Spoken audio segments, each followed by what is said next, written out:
What would happen if we went to Mars today? Well, that'd be a little bit of a surprise because we should have left Earth 6 months ago, and that's if you're using nuclear thermal propulsion capabilities, which do not yet exist today. Using chemical propulsion like we have in rockets today, the trip to Mars would probably be on the order of 8 or 9 months. During that 8 or 9 month time, we would be weightless for the most of the transit time, and our bodies would be accommodating and adjusting to the weightless environment. There's a possibility we'd be using artificial gravity on the trip, and if we did that, we might be rotating our spacecraft, or at least a large part of the spacecraft, so we would have spent the last 6 or 8 or 9 months actually rotating head over heels in an artificial gravity centrifuge several times each minute. Either way, our bodies will have adjusted to that environment, and when we land on Mars, we'll have to accommodate to the new stationary 1/3 of a G environment of the surface of Mars. We're going to be on Mars for 18 months, according to our design reference mission. NASA has put together a standardized mission plan for going to Mars, not an official plan, but a straw man plan that allows all the different organizations, all the different engineers and scientists working on trips to Mars to work toward the same mission design. So we know how many months in transit, how many months on the planet, how many months coming back.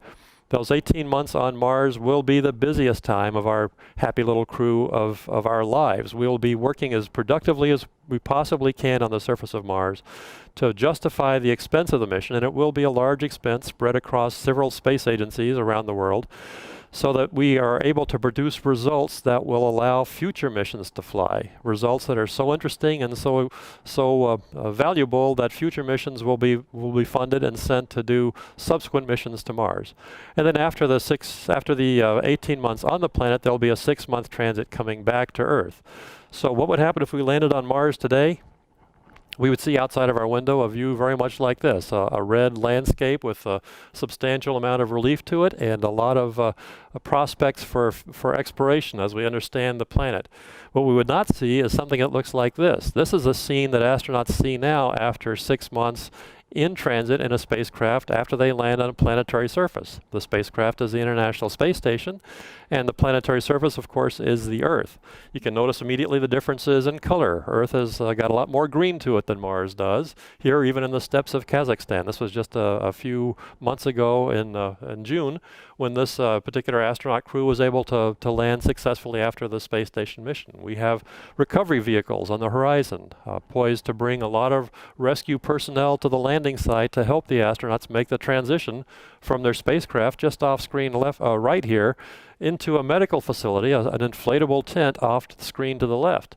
And in fact, there's a lot of people here that you would not see on Mars. What you would see on Mars is not just a single astronaut, but probably 5 or 6 astronauts, this group of people right in the middle, each of them requiring the support of others, just as that single astronaut does in this scene. And imagine the number of people for 3 astronauts in this landing. There's lots of people required for a typical landing on the Earth. One of the issues that this astronaut is confronting in this picture is balance disturbance. His organs of balance in his inner ear have become accustomed to the weightlessness of spaceflight, and he's not as confident standing up and moving around as he was before flight. In that medical tent, after a brief checkup, we'll be asking him and his colleagues to do a very simple stereotyped kind of set of measurements that mimic the activities an astronaut might well be doing immediately after arriving on the surface of Mars. Things as simple as unassisted, standing up from a seated position in a chair, standing up from flat on the floor as if they had accidentally stumbled and fallen on Mars. Moving weights around, moving large objects around a short distance, and even the heel-to-toe walk that is a very good indicator of integrated sensory motor function. Those studies that are done right now on spacecraft, on Soyuz crews that land back on the Earth, are providing information to future spacecraft designers, both for Mars landers and for Mars habitats, so they will know how to design their vehicles to provide the best of support and care for astronauts in this awkward phase of transition from weightlessness to Mars surface gravity. This particular image illustrates visual testing because we have recently, over the last several years, identified changes in visual acuity as a problem astronauts have in long-duration spaceflight. It comes on very gradually, very slowly. It was probably there even on shorter flights back in the shuttle era, and extended time on the space station simply allows it to become more fully expressed. It may be related to a change in the cardiovascular system I mentioned earlier. The cardiovascular system is, of course, full of the body's fluids, especially the blood.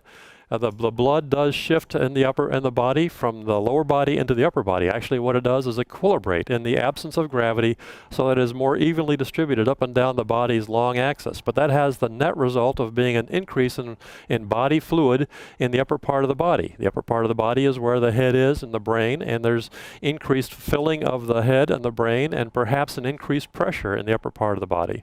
That pressure has to go somewhere, and it tries to find places to go, including along the optic nerve tracts. Those are the tracts of the optic nerves from the brain to the eye. And if it does that, then perhaps it's pushing against the eyeball and flattening the eyeball somewhat, changing the focal length of the eye and causing the astronauts to have visual disturbances such as decreasing near vision capability. It's more or less like they've lost a lot of their near field visual accommodation ability, and they're more farsighted than they were before. This is only a little bit of a nuisance on the space station, except when you're trying to do some close-up work, like reading your checklist, like say for a Soyuz landing. But we don't know if it's going to continue to get worse on longer missions beyond low Earth orbit, and especially longer missions in weightlessness. So we're studying the phenomena today on the space station, and we're also evaluating some of the mechanisms behind it. It may be that this fluid shift is actually the cause of this, and if that's the case, then it makes sense that reversing the fluid shift might alleviate the symptoms and cause the eye to resume its more normal spherical shape. So we're using a Russian device to redistribute the body's fluids as if the individual is standing up under Earth's normal gravity. The Russian device is called CHIBIS. It's a lower body negative pressure device, and it's just what it sounds like. It applies a slight negative pressure to the lower body, allowing the fluids to redistribute in a normal manner typical for life on Earth under a gravity field. If measurements like this one and others indicate a return to normal visual function, and other measurements indicate a change in the fluid distribution, that might be a hint as to the right path to proceed for changes, for the visual acuity changes that occur in long-duration spaceflight. Another issue of long-duration spaceflight may well be bouts of loneliness and isolation. The 6 astronauts, if there are 6 on the Mars mission, will be the only people on that mission, and when they land on Mars, they're going to be the only people on the entire planet of Mars. They will be isolated as no humans have ever been isolated before, and they will also be as autonomous, as reliant on themselves as anybody has ever been. Yes, they will have infrastructure provided by the national space agencies that funded their travel there. There will be vehicles waiting for them on Mars with habitats and life support systems. And there will be everybody in mission control and multiple mission controls around the world, plus all of us back on Earth rooting for them. But when it comes to the final analysis, we're all tens of minutes away by radio because of the distance between the Earth and Mars, and so the astronauts will really be working by themselves on their own, supporting each other in this very stressful, highly autonomous setting.